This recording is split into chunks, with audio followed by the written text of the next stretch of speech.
was able to, from 25 to 31 in 6 years, right? Yeah. So if you're right now watching this and you're like 18 years old, in 6 years, 5-6 years, you could unlock the exact same thing, financial independence. But very rarely is someone actually going to actively push you past your boundaries. So you need to get outside your comfort zone and just start doing that shit yourself. Right after I quit my day job is when my real estate portfolio exploded. Same thing happened to you. Yeah. So the year before I quit my day job, I had acquired 1 fourplex.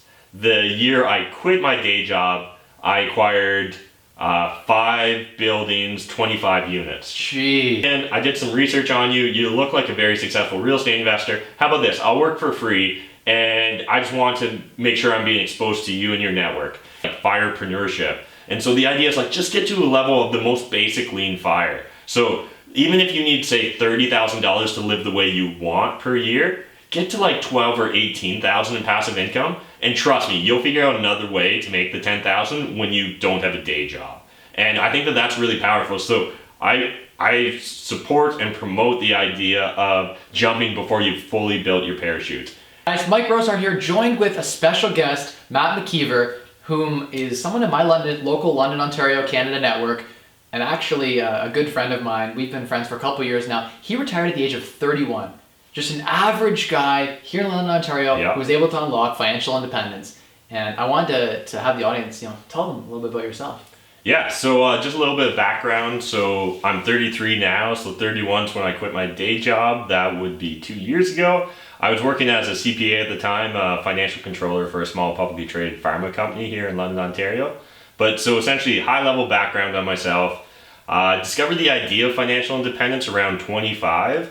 So like way after probably a lot of you guys watching this and after like Mike did. But essentially the concept that I stumbled upon was Early Retirement Extreme. It's like my favorite book ever. You guys can maybe see it in the top left-hand corner right there. But essentially this was a blog that just laid out for me that anyone can take control of their personal finances, and that the fastest way to essentially guarantee that you have control is to control your expenses. Like growing the income's amazing, but if, like Mike talks about all the time, if you're not growing the gap, it's really pointless. Like that's just an ego stroke thing. So essentially, when I read Jacob's information, it really clicked for me. I'd always been, by society standards, frugal, but not truly frugal. And this is what really triggered me to become frugal. So, and so then, after that, I started buying rental properties. I actually bought my first rental property when I was 25 as well. And bought a property a year for about 3 or 4 years. Took 1 or 2 years off because I got some bad advice from my local banker, who told me I couldn't qualify for any more mortgages. They told me I need to go get a better job if I wanted to get more money. So I literally started looking for like a job right after that. They were wrong though, right, guys? Yeah, they were wrong. But at the time, I didn't have a network of people. And because I didn't have a network, I was just in this echo chamber. I was like, well, Mr. Banker, who's a professional, told me that I can't get any more mortgages. His job is to give out mortgages. He has to know what the rules are. And I can't even remember at the time asking him, like Canada's banking system is a bit different than the US, so take this within context. But I was like, oh, do all the big 5 banks have the same rules? And he probably mumbled something that was sort of a yes. And I was just like, okay, good enough. Yeah. But at the same time, he had a vested interest to tell me the dialogue he provided. Because if he couldn't give me another mortgage, he doesn't really care about me, right? Like, he cares about the next mortgage he can get me. He couldn't give me another mortgage. The only way he could get me another mortgage was if I earned more money. So that was all he was focused on. So big lesson there on the importance of building your network. And thankfully, you guys got amazing things like YouTube communities, bigger pockets, all that fantastic stuff. But so I took a year or 2 off of investing, got that higher paying job, grinded like crazy at that publicly traded pharma company. And so then CPA. Went to university, got my CPA when I would have been like 22, 23, whenever you normally get it in Canada. And that was a great experience. If you're, I know a lot of your audience is probably younger. And so if you guys are kind of debating with yourself right now about what sort of job or profession to get into, and you want to be an entrepreneur, but you don't have the great idea or you don't have a lot of business experience, I think becoming a chartered accountant or a CPA is a fantastic path, simply because as an auditor or as someone reviewing financial statements, it's like a crash course in learning about the business. And so like I actually really enjoyed my days as a public auditor. I hated doing the checklists and timesheets and that stuff, but actually getting to talk to business owners that were successful and learning why this year they were more successful than last year, or why they were really successful 2 years ago but they're on a downward trend. That was just, it was like getting paid to learn is the best. That is the best. You guys don't know this about me, but actually I in school also studied accounting and finance at Ivy, and I worked at KPMG and started down the CPA path actually. And so I also worked for 6 months at KPMG learning about businesses, and I felt the exact same way. That advice Matt just gave is so on point and so solid. If you guys are just learning to go to university and you want to be an entrepreneur and you're not sure what to study, I would really recommend a business program. Like pick something like accounting or a business finance type program where you get to actually get paid to learn about business, and you can use it as a landing pad or a launching pad to then jumping into entrepreneurship. Most iBankers end up going into private equity, or they go into entrepreneurship type ventures. And so same with accountants and CPAs, same thing. So that's definitely a way. That's a huge takeaway here. I think, and I think it's also a very easy way to get good with your personal finances if you're constantly dealing with finances in your day job. So that's just another thought. But I guess I maybe jumped through a bunch of things in my background, but I kind of always had a bit of an entrepreneurial spirit. So I think when we were like 15, 16, we had started a paintball field back by Gren Bend, so just kind of north of the city we live in now. And when I was in third year university, we started up a clothing and skateboard store in Gren Bend. Then after that, I started like an importing, exporting business in university as well, where we were trying to import CDs from China and buy like containers of them. And we came really close. Like we had an agreement in place with a local Canadian retailer. Like I think they're coast to coast in Canada. Anyways, we came extremely close to doing it. And then turns out tariffs and taxes are things, guys. And we had no idea that Canada had a huge import tariff on blank CDs and DVDs at the time, because that was when the CD industry was fighting tooth and nail with like digital and stuff. Yeah. And so like the supplier was like, your prices are really good. And we're like, man, we got lucky. We found the perfect hookup in China. And then it turned out like, no, our prices were actually bad once you factored in the taxes, because the taxes were more than the CDs themselves. So, but the reason I kind of bring this up is later on, when you see our series Mike and Matt on Fire, we discuss about some of our failures. And I just think it's really important. Sometimes we can get really caught up on YouTube, present a narrative of just success after success after success. And you're never going to see it on Mike's channel, but there's lots of people selling that lifestyle dream or that lifestyle porn. And I think it's also important to understand that like it's a sequence of failures that have led us to our successes. So, but yeah, so essentially that's kind of the backstory on me. So if you're familiar with Mike through Graham, I also did a video with Graham, and so on that video at the time, Graham documented me. I think I had 14 properties and 13 or 14 at the time. It worked out to about 60, 70 units, or about 100 tenants. So build up a decent real estate empire. Essentially, when I quit my day job, the reason I quit my day job, this is actually kind of an interesting story if you'll let me go on a tangent. Yeah, please do. So the way I ended up quitting my day job it wasn't intended. So I quit it when I was 31. My intentions were to always retire early at 35. And I maybe had secretly thought I might do it a couple years early, but 31, it was not on my radar. But I was working for that publicly traded pharmaceutical company. At the time, it was a very aggressive environment in that world. So it was also during the US election cycle. And so we were on a tear on acquisition. So we were acquiring company after company. I was part of the acquisition team at times. And, we would go in there, and there was aspects of acquiring other companies I didn't find palatable. I didn't really like the way. Essentially what would happen is we would go in, we would have a meeting. We just bought your company. We would have a separate meeting. Our CEO would be like, hey guys, okay, so here's the plan. We're going to fire everyone. We're going to get those scales of efficiency, blah, blah, blah, all that, right? We're going to get rid of redundancies.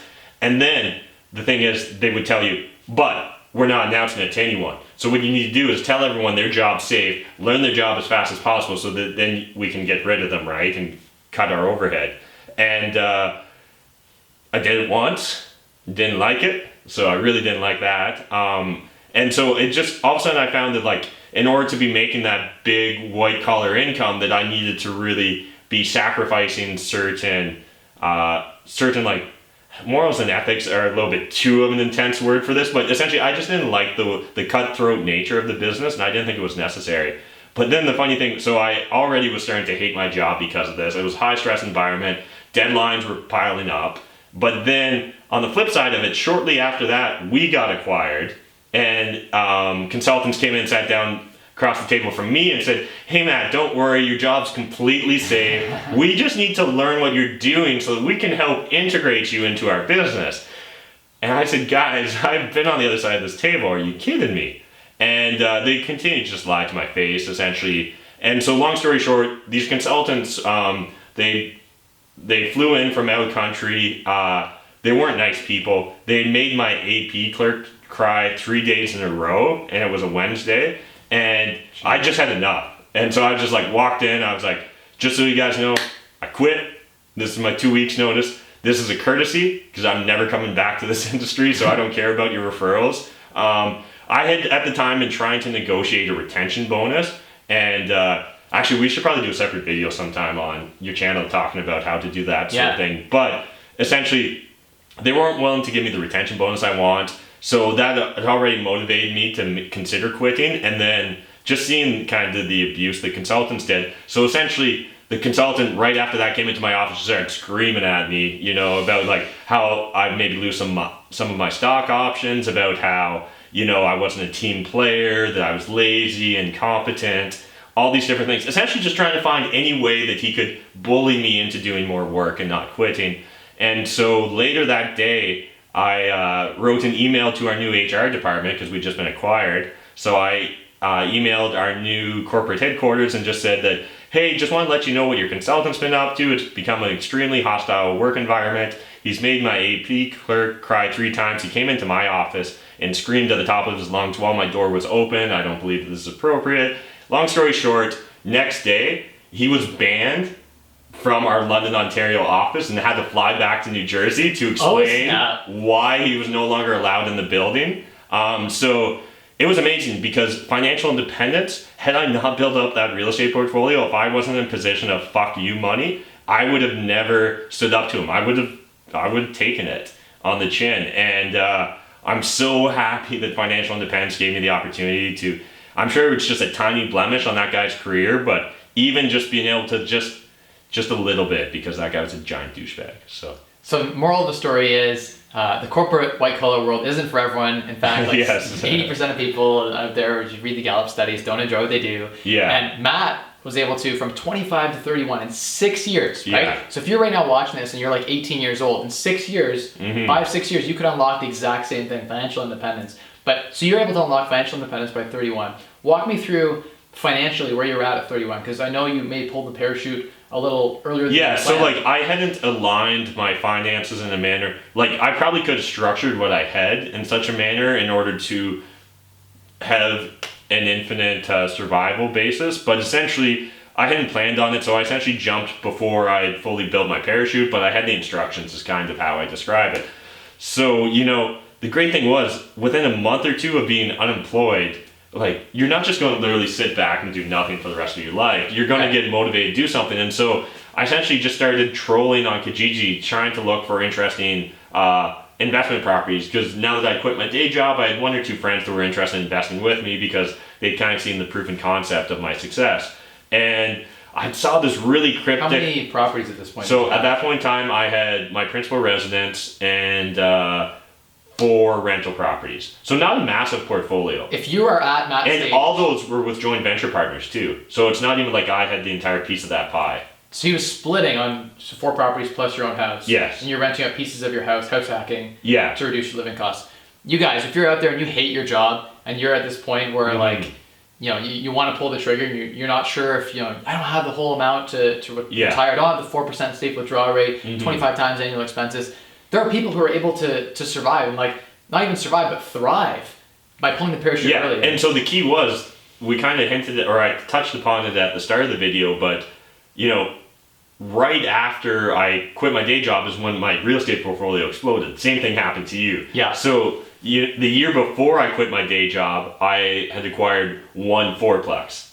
The year I quit my day job, I acquired 5 buildings, 25 units. Jeez. And so literally one of them was the best deal I've ever bought, where and the way I found the deal was I was scraping on Kijiji. This guy had this really weird ad saying, I need an accountant, but he wasn't willing to pay like a reasonable amount for an accountant. I just responded, I was like, hey man, I did some research on you. You look like a very successful real estate investor. How about this? I'll work for free, and I just want to make sure I'm being exposed to you and your network. And he said, I can't pay you nothing, like let's figure something out. He paid me a token amount, but essentially what happened was I got to learn he was in the process of developing a $20 million parcel here in London, Ontario. Wow. And I created this giant learning experience for myself. But then what ended up happening was, fast forward 3 months into that relationship, and he said, hey Matt, I got this 20-unit building, I want you to sell it for me. I said, I can't.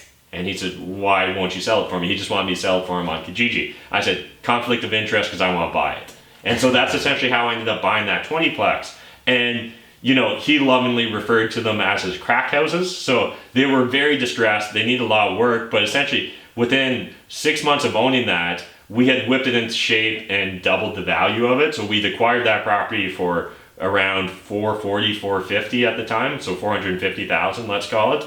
And we'd received $1 million offer for it within 6 months of owning it. We ended up not selling. I still own that property, but that to me was like, I made a lot more money having quit my day job and having more fun. And so it's kind of a term I've talked about on my channel, the idea of like firepreneurship. And so the idea is like, just get to a level of the most basic lean fire. So even if you need, say, $30,000 to live the way you want per year, get to like 12 or 18,000 in passive income. And trust me, you'll figure out another way to make the 10,000 when you don't have a day job. And I think that that's really powerful. So I support and promote the idea of jumping before you've fully built your parachute. Worst case scenario is, absolute worst case scenario, guys, is you go back, get a job, and go back to being an average normal person. That's your worst case with lean fire.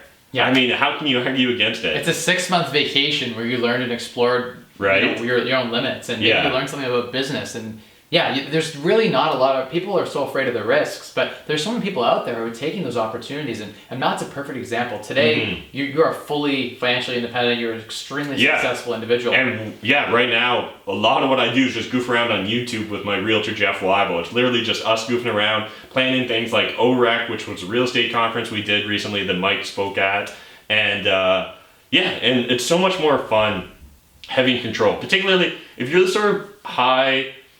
sort of person that's going to be committed and build up that portfolio of properties that gets you to lean fire. If you're that highly motivated, you're not just going to like sit back and play video games for the next 50 years of your life. It's just not going to happen. And the great thing is, the way our society works is, our society compensates people that create value with money.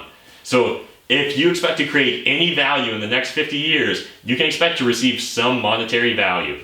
So, like, take that into consideration. And I want to actually, again, credit you for more of my decision success.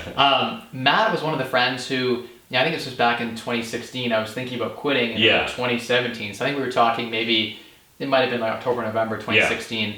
And I remember we were chatting on the phone one night. I was driving home from one of our London on Fire meetups, and we were chatting about me pulling the plug, right? And I've been working 3 years, as you guys know, in consulting, and it was just, for me, it wasn't a job I enjoyed. It's very similar to your story. And I remember you saying some of those exact words to me about, like, Mike, you're a type A personality who's been able to get this far. Do you think you're not going to create any active income, any value in, without a job and financial independence? And I'm like, that resonated for me still to today, that when someone asks me about that, whether they're going to pull the trigger or not, Kellen, then, that's the sort of the same advice I would pass on, is that you're going to be just fine. If you've gotten this far, if you've been able to get 4 rental properties or 5 rental properties, or maybe you've been able to save even like $250,000 in a portfolio, being really conservative with your day job, I can almost guarantee, like, I would bet money that you're going to be just fine, that you're going to make it through.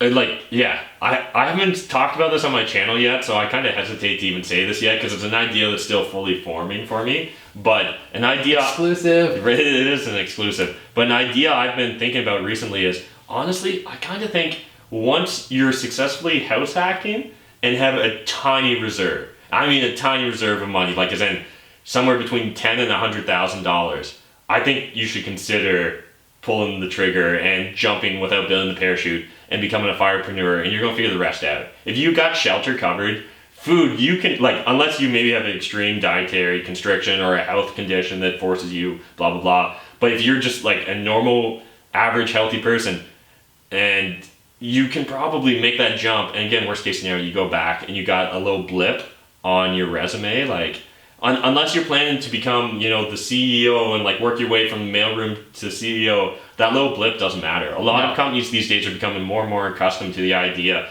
of millennials taking 6 months or a year off to go travel the world. So worst case scenario, just pretend you traveled the world instead of retired, Yeah, it's like, I acquired all these life experiences. Yeah. And I met with all these business owners, and you could spin it in such a way in an interview that worst case scenario, I'm sure you could use that experience to get a job. You'd have a unique and sort of, it's just, I don't know. At the end of the day, guys, look at the spectrum. Matt just unveiled like a new level of complexity. You got the spectrum of like fat fire, regular fire, like financial independence, retiring early. And then you've got like the lean fire that I've kind of talked about. I live more on the lean side of things. But then there's like this ultra lean fire. And it's like a version of, you're not entirely financially independent, but you're financially secure enough. And with the skills to be and the drive to be an entrepreneur, you got to have that drive. You can't just be sitting at home playing video games and drinking all day with 10,000 in reserve. Right. I wouldn't recommend that, but if you got that drive and you're that type of person, you're that firepreneur, that's Matt's term, and I love it, by the way. I think it's going to catch on in a big way. If you're that firepreneur, you're going to produce so much more value for society, I think, as an independent entrepreneur than you can working for someone else. And in fact, why wouldn't you want to be capitalizing on some of that value you're creating? If you create $250,000 of value in a day job, they're going to still pay you that $70,000, $60,000, $40,000 salary. But if you're creating $250,000 of value in the real world as an entrepreneur, solving real world problems for people, you are going to be compensated, if not directly, like through the network or through long term, you're going to receive those dividends. Right? Yeah, and honestly, something to just talk about, the idea, like a lot of people are so scarcity or fear oriented in regards to their employment, right? Where they're like, oh my God, like I'm so lucky to have this job if I never get in. I'll let you in on a secret. If you're currently employed, the only reason you're employed is because your employer believes that they can extract more value from you than what they're paying you. Otherwise, they wouldn't do it. It's a business decision. What happens when you don't provide enough value? We've seen it, right? Right? They cut you, you get downsized, whatever. And there's no such thing as, this idea of company loyalty is such a antiquated idea, in my opinion, if it ever existed in the first place, but definitely in today's culture and society. And I think that that's okay. I think a lot of people like have this idea of like, oh shucks, like I wish that I could get that blue collar job, work for 40 years, get the pension, and then clock out. And there's nothing wrong with that. And if that's what you desire, so be it. But at the same time, don't be afraid to think outside the box. To me personally, I'm an entrepreneur, and I think of myself as a firepreneur in a lot of ways as well. And 40 years at a job, that at one time seemed appealing, right? To climb the corporate ladder and experience that. Yeah. I'm the type of person, and I think you're the same. I've heard you say you're very similar. That in a few months into something, you get very tired of doing the same thing. To do that for 40 years is, in my opinion, a waste of your life and a waste of your potential, and honestly, like almost a slavery sentence, really. Yeah, like. The difference, between spending, like for myself, I found literally in the first 2 years, I extracted almost all the value from any position or learning experience, almost anything in my life. If I cared about it whatsoever, I've got all the value in the first 2 years. So I think that, whether it's the first 2 months or first 2 years, you probably learn 80, 90, 95% of the valuable information from it. And you could spend those next 30, 35, 40, 50 years scraping out that extra 4 or 5%. And if you want to get into the weeds or into the minutiae like that, so be it, and more power to you. But I think a lot of us, it just doesn't make sense. So. Yeah, agreed, 100%. And so what do you categorize as like a lean fire? Is there a certain lifestyle? Is there a certain lifestyle to me, expense level? Yeah, to me, lean fire is literally just, you're good. So like, it's, you could survive for the rest of your life. And honestly, so many of us, if you really dug into it, you can survive off of less than you think. Particularly, like some people get caught up in the idea of like, oh, really expensive medication or this, that, or the other. But at the same time, like, don't forget that we do have a social safety net. I'm not saying become a leech or a pariah off of it, but be aware that that net still is there to catch you if you do try and lean fire and then it doesn't work out, and then you try and go back to get employment, and it's the worst recession ever or something. We still got a safety net, or at least in most of the countries I think that our audience will be watching from, that's the case. So 100%. Do you have any advice for the audience here? What's the one key thing that they could take away from this? Yeah, one key thing. There's a lot. I think two key things. Probably a lot of it Mike's already covered, but I think the biggest thing is just don't wait and don't look for permission would be my two big takeaways. So far too often people get caught up in analysis paralysis or waiting for someone to pat them on the back before they take the next step. No one, or very rarely, is someone actually going to actively push you past your boundaries. So you need to get outside of your comfort zone and just start doing that shit yourself. That's fantastic advice, Matt. Yeah, so thanks so much for having me on your show here, Mike. I really appreciate it. Thanks for being on the show. And as we said earlier in the video, guys, we're going to commit to every other week.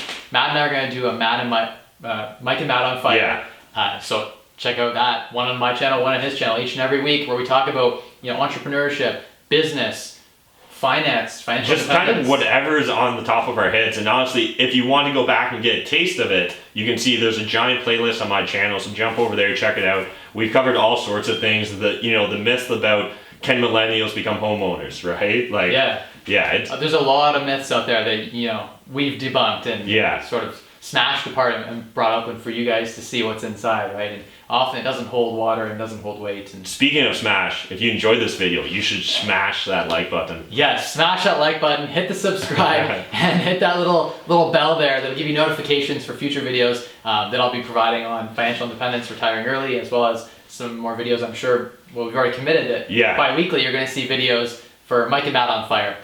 Awesome. Thanks, guys. Thanks, everyone. Remember, spend less, earn more, and maximize your returns to unlock a wealthier you. Cheers.